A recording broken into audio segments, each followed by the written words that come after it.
Comrade Doctor, I am so happy to have you join us again on Arknights. Alright, well that was something. Today we're going to be doing something a little bit fun and experimental. In one of my previous videos discussing 5-star operators, I mentioned time and time again that I was a big fan of attack speed.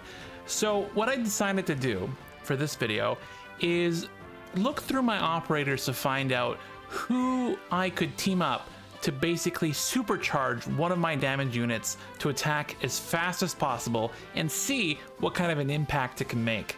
There's one operator, Leto, 5-star guard unit, who gets sort of a bad rap for having sort of a strange niche kit revolving around the Ursus student operators.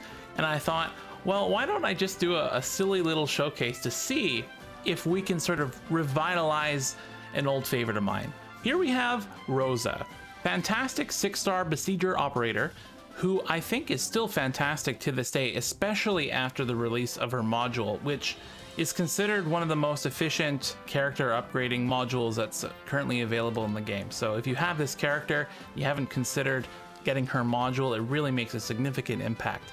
Now the thing is, ever since Hypergriff released this little Swedish meatball Typhon, who fills sort of a similar role, not quite the same, it's been difficult to go back to Rosa as often just because of how easy Typhon is to use.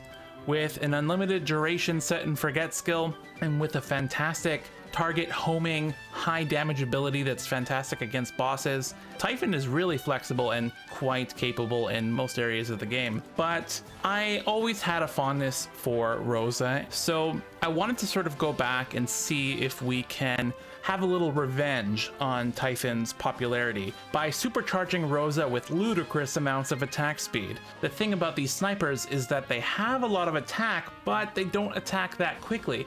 What if we could have an operator that attacks with these massive harpoons, but also fires them off as fast as Exia's machine gun? Maybe that might be a bit of an exaggeration, but we're gonna try to get there.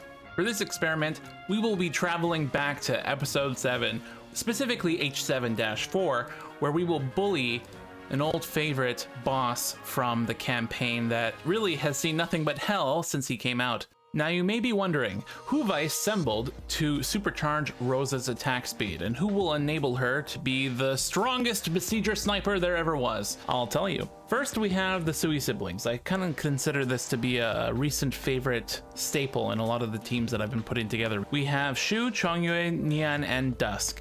Now why did I bring them? Let's take a look. So really, the key reason why I slot these operators into my teams is really for Shu's passive from Seasons Foretold, where if there are operators with at least 3 different classes, everyone gets extra max HP. If there are at least 3 operators with the same class on the field, all operators get attack speed. And if there are at least 4 Sui operators in the squad, so the 4 siblings that I assembled here, all operators gain attack and also SP regen. So really, just by simply bringing these 4 along, I'm constantly just buffing my team in a variety of ways, so I really love that. As far as Nian and Dusk, I'm not really going to be using them in this run.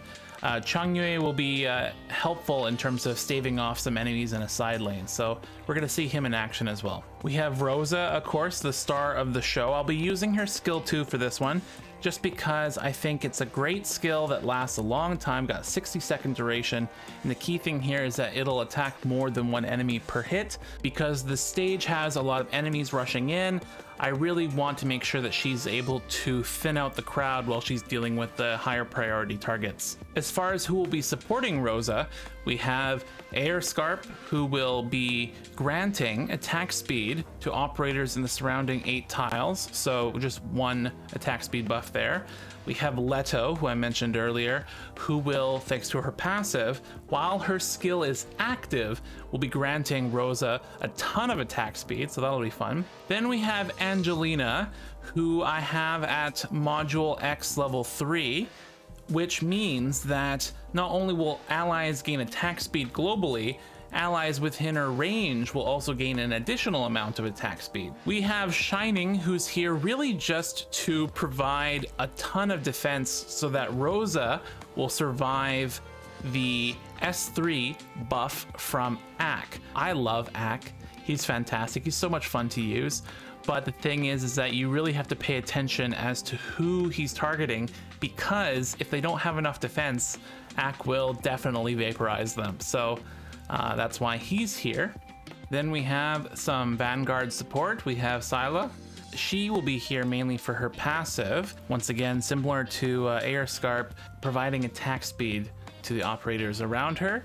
And then we have Elysium, who's really here for his passive, in that while his skill is active, snipers will gain a ton of attack speed. So hopefully by combining all of these operators' passives and buffs together, we will make Rosa one unstoppable juggernaut.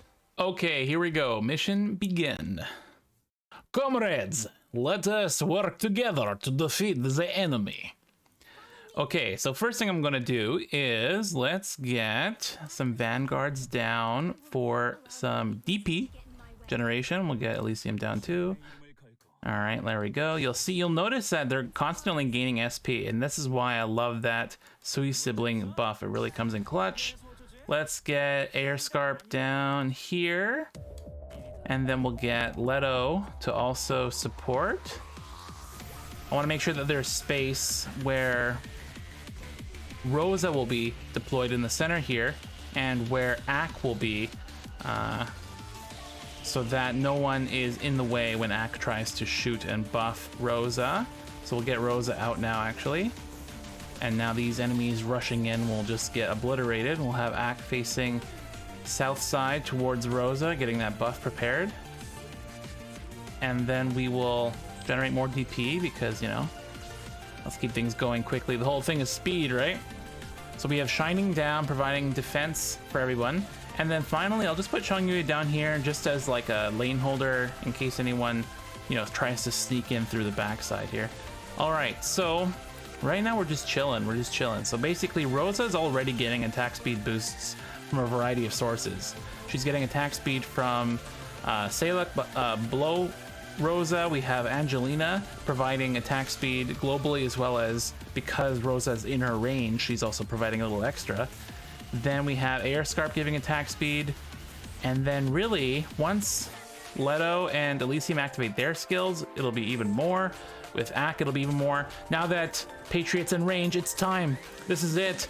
Let's go wild. So I'm going to activate Shining's defense buff, get Ak to shoot Rosa, get Elysium to activate his skill, get Leto to activate her skill, and that's it. We're just firing off like crazy. Chongyue, I'm just gonna activate your skill. Boom, look at this. Look at this rapid fire. Die! They're melting. Oh my god, they are melting. Stop, they're already dead. Okay, she's just going wild. Okay, it ain't over yet. But at this point, so that was all their abilities all synced up. But now we're just gonna keep firing this stuff off. So Elysium's gonna keep buffing her. The defense buff is almost over, so Ak is gonna fire one more time, get Leto going again. And then, yeah, she's just going nutty. Poor Ak just got blasted by Patriot's spear, but that's okay. Chongyue is trying his best to deal with these sneaky guys down here, but I think he'll be okay. There we go, he's fine. All right, and then meanwhile, Patriot just melted. Like, what the heck just happened? I wasn't even paying full attention. Elysium died, clearly. And then, yeah, Leto, do your thing. So even though Leto is not always manually activating Rosa's skill, Rosa is still benefiting from this attack speed, which is great. And then whenever she does have her S2 up, that's it. I mean, I could have activated Angelina's skill there, but no need. We'll get Ak back down, and then Elysium will show up eventually. Because of Angelina's passive global healing, I wasn't too concerned about Chongyue taking too much damage down in the side lane, but otherwise things are looking pretty groovy. And then we'll just buff everyone with Shining again, get Axe buff, get that going, and it doesn't really matter what else I do, because look at this. Oh, those poor Ursus soldiers. That's it. That's her revenge right there. Like, I tried this strategy, the same map. I kind of manipulate it in different ways to see if I could get the same results with other snipers, including Typhon, but it wasn't quite the same. Well, that was a fun distraction, wasn't it? It's all thanks to Leto. She really helps me let off some steam. Huh? Whatever. Anyways, if you thought this was a fun video, I'm glad. I really like to just go in with niche operators and weird strats just to kind of have fun and experiment. Even if I am using 6-star operators or fully developed operators, the most important thing is that I'm simply having fun, experimenting to see what I can make work. So if you have some suggestions or weird ideas that you'd like to see me try, let me know. Otherwise, it was fantastic seeing you, Comrade Doctor, and I hope to see you in the next video. Bye-bye.